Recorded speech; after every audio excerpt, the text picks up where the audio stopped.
7 मई 2025 की आधी रात आसमान में चांद सितारे टिमटिमा रहे थे और पाकिस्तान की सेना अपने एयरबेस पर चैन की नींद सो रही थी। शायद सपने में चीनी और तुर्की के ड्रोन की परेड देख रही थी। उन्हें क्या पता था कि भारत आज उनके घर में घुसकर ऐसा तमाशा रचने वाला है कि इस्लामाबाद से कराची तक उनकी 7 पुश्तों की नींद हराम हो जाएगी। ये था ऑपरेशन सिंदूर, भारत का वो मास्टर स्ट्रोक जिसमें नकली जेट्स ने पाकिस्तान को राफेल समझकर बेवकूफ़ बनाया और असली मिसाइलों ने उनके होश उड़ा दिए। आप सोच रहे होंगे कि नकली राफेल ये कैसा माजरा है, तो चलिए आपको ये पूरी बात आसानी से समझाते हैं। 22 अप्रैल 2025 को जम्मू कश्मीर के पहलगाम में खून की होली खेली गई। लश्कर-ए-तैयबा के पिट्ठू टीआरएफ ने 26 मासूमों की जान ले ली। भारत का दिल दहल गया, लेकिन इस बार जवाब सिर्फ बयानों से नहीं बल्कि धमाकों से देना था। भारतीय सेना, वायुसेना और नौसेना ने मिलकर एक ऐसी चाल चली जिसने पाकिस्तान को उसी की धरती पर नंगा कर दिया। ऑपरेशन सिंदूर का मकसद था आतंकी ठिकानों को मिट्टी में मिलाना, वो भी ऐसे कि पाकिस्तान को समझ ही न आए कि आखिर माजरा क्या है। और हाँ, इस बार भारत ने पाकिस्तान को ऐसा सबक सिखाया कि वो अपने रडार सिस्टम को कोसते रह गए। ऑपरेशन सिंदूर का सबसे मज़ेदार हिस्सा था भारत का नकली जेट वाला दाव। भारतीय वायुसेना ने ऐसे ड्रोन तैनात किए जो दिखने में बिल्कुल राफेल जैसे लगते थे। ये नकली जेट्स इतने शातिराना थे कि पाकिस्तान की रडार सिस्टम ने इन्हें असली राफेल या सुखोई समझ लिया।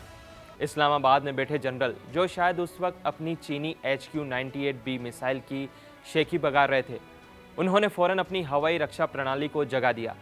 उनकी सोच थी, अरे भारत राफेल लेकर हमला कर रहा है, चलो इस जेट को मार गिराते हैं।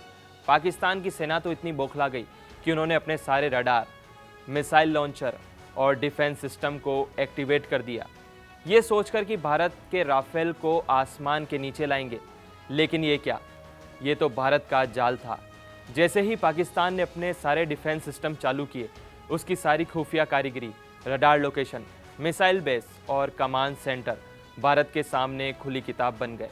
और फिर बूम, भारत ने ब्रह्मोस मिसाइल और स्क्रैप क्रूज मिसाइलों का ऐसा तूफान बरपाया कि पाकिस्तान के 7 बड़े एयरबेस नूर खान, रहीम यार खान, सरगोदा, लाहौर और बाकी मिनटों में कबाड़ खाने में तब्दील हो गए।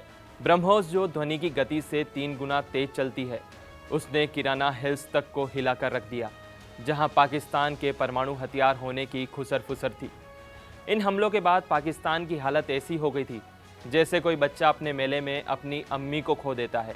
उनका HQ-98B एयर डिफेंस सिस्टम, जिसे वो चीन से खरीद कर लाया था, इस हमले में धूल चाटती नजर आई। तुर्की के यीहा ड्रोन और चीनी PL-15 मिसाइलें भारत के इलेक्ट्रॉनिक जैमिंग और मल्टी लेयर डिफेंस के सामने टिक नहीं पाई।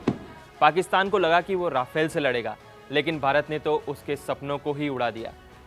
हमले के बाद पाकिस्तान ने पहले तो ढोल पीटा कि उन्होंने भारत के 2 राफेल मार गिराए और पायलट्स को पकड़ लिया।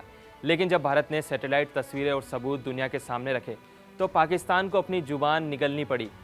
उनकी प्रेस कॉन्फ्रेंस में प्रवक्ता ने माना कि कोई भारतीय पायलट उनके कब्जे में नहीं है और उनके 11 सैनिक मारे गए। भारत ने दावा किया कि 35 से 40 पाकिस्तानी सैनिक ढेर हुए, लेकिन पाकिस्तान ने आधा सच ही कबूल किया। उसकी हालत देखकर लगता था कि जैसे वो कह रहा हो, अरे हम तो बस सिमुलेटर पर राफेल से लड़ रहे थे, ये असली युद्ध कैसे हो गया। उनके पायलट, जो सिर्फ सिमुलेटर उड़ान भरना जानते थे, भारत के राफेल पायलट्स के सामने टिक ही नहीं पाए, जिन्हें फ्रांस में असली कॉम्बैट ट्रेनिंग मिली थी। ऑपरेशन सिंदूर सिर्फ सैन्य कार्रवाई नहीं थी, यह भारत की कूटनीतिक चालबाजी का भी नमूना था। भारत ने पहले ही दुनिया को बता दिया था कि ये हमला आतंकवाद के खिलाफ है, न कि पाकिस्तान की जनता के खिलाफ। युद्ध में धोखा देना कोई नई बात नहीं है। इतिहास ऐसे किस्सों से भरा पड़ा है जहां सेनाओं ने दुश्मन को बेवकूफ़ बनाकर जीत हासिल की। 1200 ईसा पूर्व की बात है।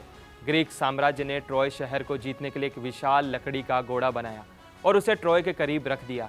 ट्रॉय के लोग इसे जीत का प्रतीक समझकर शहर में ले गए, लेकिन रात को घोड़े के अंदर छिपे ग्रीक सैनिकों ने शहर को तहस नहस कर दिया।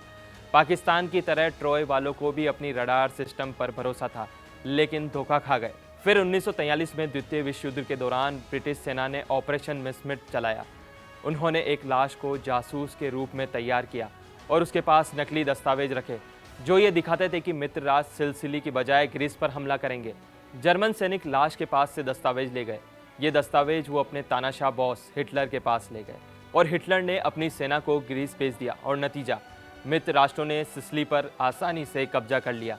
भारत के नकली जेट्स की तरह ब्रिटिश ने भी दुश्मन को गलत दिशा में भेज दिया। ऑपरेशन सिंदूर में भी भारत ने पाकिस्तान की छद्म युद्ध की रणनीति को उसी के खेल में मात दी। पाकिस्तान की सबसे बड़ी ताकत थी परमाणु हमले की धमकी, जिसे वो भारत के खिलाफ बार बार उछालता था। लेकिन ऑपरेशन सिंदूर ने इस गीदड़ भपकी को पूरी तरह बेपर्दा कर दिया। भारत ने लाहौर, इस्लामाबाद और रावलपिंडी जैसे शहरों को निशाना बनाने की क्षमता दिखाई, वो भी बिना परमाणु हथियारों के। नतीजा 10 मई को पाकिस्तान सीज फायर के लिए गिड़गिड़ाने लगा। ऑपरेशन सिंदूर सिर्फ एक सैन्य कार्रवाई नहीं थी, ये भारत की नई रणनीति, आत्मनिर्भरता और परमाणु ताकत का प्रतीक थी। नकली जेट्स और असली मिसाइलों के इस खेल ने पाकिस्तान को दिखा दिया कि भारत अब सिर्फ जवाब नहीं देता, बल्कि दुश्मन को उसके घर में सबक सिखाता है। पाकिस्तान की हालत अब वैसी है जैसे कोई सट्टेबाज जो सारी जमा पूंजी हार कर कर्ज में डूब गया हो, और भारत अब वैश्विक मंच पर ऐसी शक्ति बनकर उभर चुका है जिसके सामने न सिर्फ पाकिस्तान बल्कि उसके चीनी दोस्त भी 2 बार सोचेंगे। तो अगली बार जब पाकिस्तान कोई नापाक हरकत करे तो उसे याद रखना चाहिए, भारत का सिंदूर अब सिर्फ माथे पर नहीं, दुश्मन के दिल पर भी लगता है।